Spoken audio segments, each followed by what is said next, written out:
நான் தெரியாம என்னங்கம்மாச்சு? ஒன்னும் செய்யல, பாப்பாக்கு ஒண்ணுமே செய்யல தம்பி. சரி,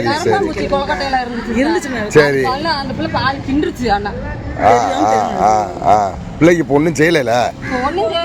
ஆஸ்பத்திரி போனா டாக்டர் இல்ல, அவங்க திருக்குறோன்றது போய் சொல்லிட்டாங்க.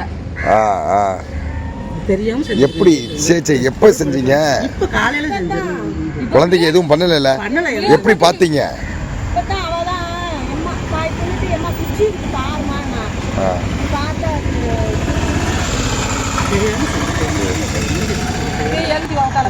என்ன செய்கிறது? சரி, தயவு செய்து நான் கெஞ்சி கேட்கறேன். சரி, தெரியாம வந்திருக்கோம். தெரியாம